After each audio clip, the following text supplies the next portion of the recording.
Hello friends, எல்லோரும் எப்படி இருக்கீங்க? பசங்களுக்கு ஸ்கூல் லீவ் விட்டாச்சு. ரொம்ப போர் அடிக்குது. என்ன செய்யறதே தெரியல. நாங்கள் பெருசாக ஊருக்கு அந்த மாதிரிலாம் வெளியெல்லாம் ரொம்ப போகலாம் மாட்டோம்.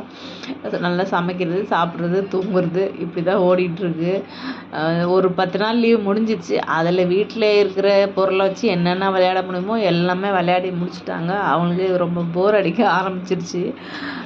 என்ன செய்கிறது? நீங்கள் என்ன செய்வீங்க லீவில் பசங்களை வச்சுட்டு? மறக்காமல் கமெண்ட் பண்ணுங்கள். முடிஞ்ச அளவு பார்க்கு போகிறேன், அப்புறம் சர்ச்சுக்கு போவோம். அப்புறமா நல்ல ஏதாவது நிறைய படங்கள் பார்க்க ஆரம்பிச்சிருக்காங்க பசங்க. இந்த பழைய படங்கள்லாம் பார்க்கவே மாட்டாங்க. பழைய படங்கள்லாம் நம்ம பிளாக் அண்ட் ஒயிட் அந்த மாதிரி படம்லாம் இப்போ இந்த சூரியவம்சம், வானத்தை போல் அந்த மாதிரி நிறைய படங்கள் இருக்குது பார்த்திங்களா. அந்த படம்லாம் இப்போ பார்க்க ஆரம்பிச்சிட்டு நல்லாதாம்மா இருக்குது இந்த படம்லாம் அப்படின்ட்டு ஃபேமிலியோடு உட்காந்து பார்க்குற மாதிரி இருக்கும் இல்லையா அந்த படம்லாம். அப்புறம் ஆனந்தம், இந்த படம் நிறைய படம் ஒரு 10 படத்துக்கு மேலே பார்த்துட்டாங்க பசங்க.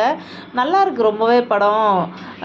அவங்களுக்கே தெரியுது இந்த அளவுக்குலாம் இப்போல்லாம் யாருமா இருக்கிறா அப்படின்ற அளவுக்கு அவங்க கேட்க ஆரம்பிச்சிட்டாங்க. பரவாயில்ல, இந்த படங்கள்லாம் பார்த்தா நிறைய இந்த ஃபேமிலிஸ் பற்றியெல்லாம் நிறைய தெரிஞ்சுக்கிறாங்க. இந்த அளவுக்குலாம் அண்ணன் தம்பியில் ஒத்துமையாக இருப்பாங்களா அப்படின்னு நிறைய படம் பார்க்க ஆரம்பிச்சிட்டாங்க. முதல்ல இந்த காஞ்சனா, அரண்மனை, இந்த மாதிரி பேய் படம் அந்த மாதிரிலாம் பார்ப்பாங்க. இந்த பொம்மையெல்லாம் பார்ப்பாங்க. இப்போ அதெல்லாம் அவாய்ட் பண்ணிவிட்டு இந்த மாதிரி ஃபேமிலி சப்ஜெக்ட் உள்ள படங்கள் பார்க்க ஆரம்பிச்சிருக்காங்க. நல்லதா கெட்டதாலாம் தெரியல, ஆனால் பரவாயில்ல, நல்லாயிருக்கு. இந்த படங்கள்லாம் இருக்குது. இந்த அளவு ஃபேமிலியில் ஒத்துமையாக இருப்பாங்களா, இவ்வளோ கஷ்டப்பட்டு ஃபேமிலியில் அண்ணன் தம்பி பசங்களெல்லாம் அம்மா அப்பா வளர்க்குறாங்க அப்படின்றது நம்ம சொல்லி புரிய மாட்டேங்குது அவங்களுக்கு. இந்த மாதிரி படம்லாம் பார்க்கும்போது புரியுது. உங்கள் வீட்டில் நீங்கள் இந்த பசங்களை குட்டீஸ் எல்லாம் வச்சு எப்படி சமாளிக்கிறீங்கன்னு மறக்காமல் கமெண்ட் பண்ணுங்கள். முருங்கைக்காய் எறா போட்டு ஒரு குழம்பு வச்சேங்க. அவ்வளோ டேஸ்ட்டு செம்மையாக இருந்தது. அது கூட மீன் வறுத்து சூடான சாதத்தில் போட்டு சாப்பிடும்போது அட்டகாசமாக இருந்தது.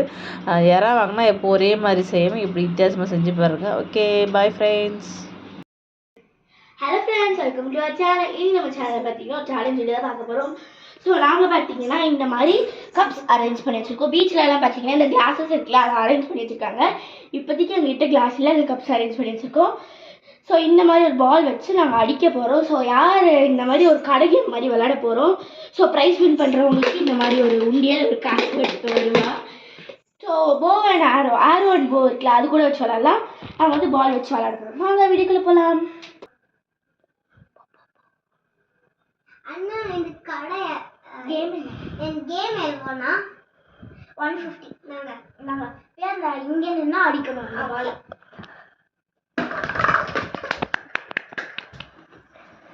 திருப்பி எடுத்து அடிங்க மேடம். 3 சான்ஸ் இருக்கு மேடம். அப்போ இந்த 3 அடிங்க மேடம்.